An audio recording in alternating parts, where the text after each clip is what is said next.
people in your circle right now, are they lifting you up or they're bringing you down, right? Do you have people in your circle you can go to who genuinely want you to do well, right? We all need people in our lives who, when we do something good, they cheer for us. We need that, right? Not the person who when we do good, they feel intimidated by us, they want to pull us down. We genuinely need good people in our life.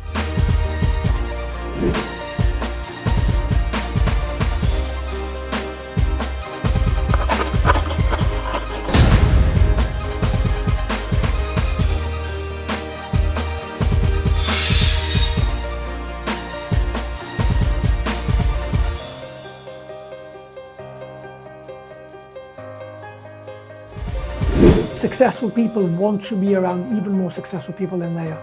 If we always live life comparing ourselves to people who've got less than us, we'll never grow. If you're going to compare yourself to people who have less than you, then you also have to compare yourself to people who've got more than you. You never want to be the sharpest knife in your circle. You never want to be the richest person in your friendship group. You never want to be the brightest person in that group. You don't, because then you won't grow, right? I want to be around people who've got a lot more money than me, who've got better ideas than me, who like, you want to be around, because that's how we grow, right? You want to be around people like that. None of you have told your kids go to school and hang around with the drug dealers, right? You've never said that. You've always said go and hang around with the best of kids. Why?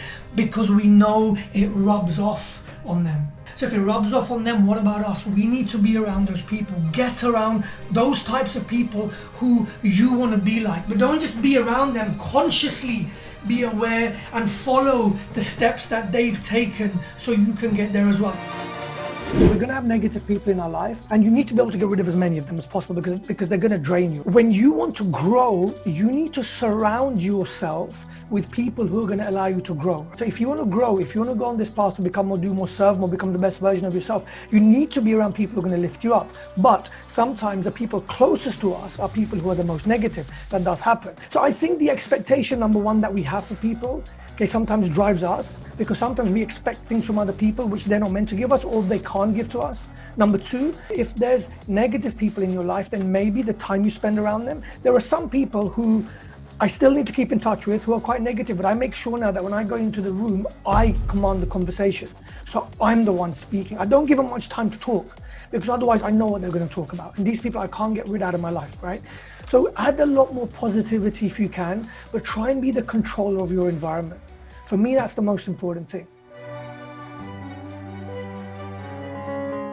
Jim Rohn has a great quote. You're the average of your 5 closest friends, right? We know that. But what's the practical aspect of that? How do you practically apply that? It's true that the people who you are around the most will be the person you become. Say you were overweight, right? And you hung around 5 people who have 6-packs, right? You're not going to be overweight for very long, because it's a different standard, right? When you go, they're not going to be eating burgers.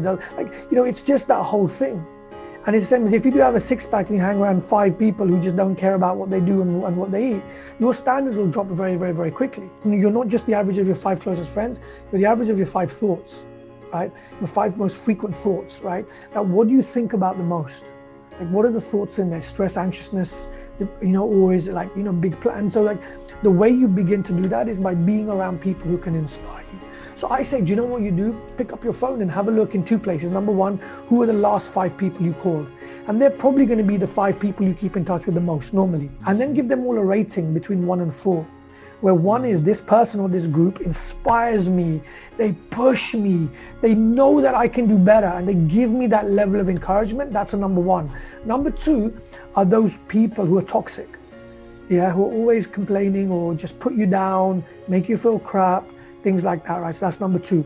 Number 3 is the person who always tells you, they're like, you're doing too much. If you wake up at 5:30 a.m. in the morning, it's going to make you sick. They're the people who always tell you that you're doing enough, right? And number 4 are people who don't fit into the above 3 categories. And then what you need to do is get more of number 1s, get rid of all the number 2s, and limit the number 3s. We can't control people, but you can control yourself. That's the only thing.